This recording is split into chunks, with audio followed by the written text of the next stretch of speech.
I know it's been a rough year for DC movies, but my first one made over $1 billion, so I'm not worried. Because a successful first movie totally guarantees a successful sequel. Yeah, but I'm a way more bankable DC character. Do tell. And hey, it's not like you have a controversial actor in your movie. Hello! Well, that's different. It's not like your movie focuses on your family. I'm sorry, who are you? Exactly. I'm doomed. Welcome to 5 Points of Articulation, where I review action figures and then articulate 5 points to help you decide if you want to add that figure to your collection. The 5 points I discuss are packaging, presentation, posability, playability, and price. I'm Jason, and if you enjoy my content, please like, share, subscribe, do all the YouTube rigmarole.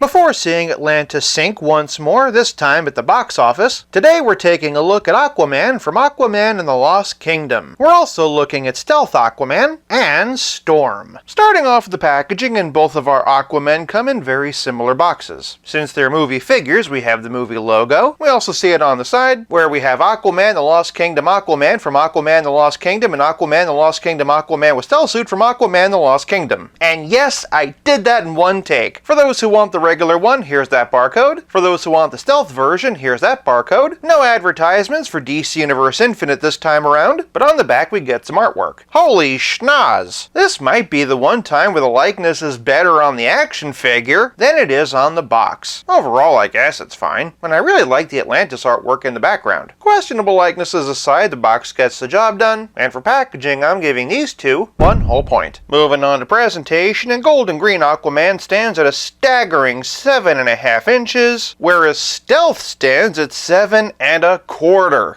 But what? Why on earth is one shorter than the other? They're literally the same dude. No Frankenstein-style platform shoes. I guess if scaling was going to be an issue in any assortment, it would be the one with the fish guy, because scales. But we're going into the 4th year of this line, and it's still such a problem. At the very least, I will say the figures look good. Lots of great texture in the costumes. Looking at both the shirt and the pants, we have different styles of scales, whereas the stealth suit seems to be covered in hundreds of tiny suckers. In fact, there's one born every minute. With this being Aquaman's stealth suit, I'm kind of wondering if it's made out of some kind of octopus material, something to give it the octopus's ability to camouflage. As of this recording, the movie hasn't come out yet, so I'm just speculating. That said, I did predict McFarlane was going to make his own version of Tech Shield Batman, and look what just went up for pre-order. In addition to the dark blue costume, we've got some gunmetal gray detailing running down the sides. Flipping them around, there's more of that running down the spine. We also see that with the belt, and also the boots. Not having seen the movie yet, I don't really associate this look with Aquaman. This far better suits my mental image. But I will say, if you want to swap out the head, you probably could army build this as background Atlanteans, or at least an Atlantean Royal Guard. Switching back over to gold, and this is pretty much everything I could have ever wanted from a live-action Aquaman costume. I'm really glad they used this more marbleized plastic for the torso, and again, I'm really impressed with all the texture in the pants. The gloves and boots are a different shade of green as well, which really helped them to pop, and if it wasn't for the size, I'd say this would make for a great comic book style body. Where I'm a bit iffy is the head. In terms of likenesses, McFarlane has come a long way since the Snyder Cut version, but when you compare it to something like their Shazam figure, which is probably the best likeness they've ever done, I do see how this could have been a bit better. The stealth suit has the same head but different hair, and for whatever reason this one took a detour to Flavor Town to frost the tips. Despite the scaling issues and the fact that the likeness isn't as good as it could be, these are still very well done, so for presentation I'm giving these Aquamen 1 whole point. Moving on to posability, and again these are 2 separate figures, but the articulation is surprisingly comparable. Both of them have long hair, so don't expect much out of the head. Stealth of course has hair in the front on both sides, so you can at least tilt this one. The arms get 90 degrees, they both have rotator cuffs and bicep swivel, equivalent double jointed elbows, and McFarlane wrist balls that do all the McFarlane wrist ball things. Moving to the middle, and both Aquamen have diaphragm joints and dumbbell waists. They can arch back this far, which is great for swimming poses, and they can hunch forward this far, which is great if you never want them to do that. And then of course they each get tilt and twist below the Atlantean belt, and both have McFarlane style hips. Absolutely phenomenal kick on these. The twist isn't half bad either. And then And traveling down the legs, they both have double jointed knees, with the gold one being a little bit impeded by the boots. No trouble though with toe articulation, and then both have McFarlane ankles that can swivel, hinge, and like audiences towards DC movies,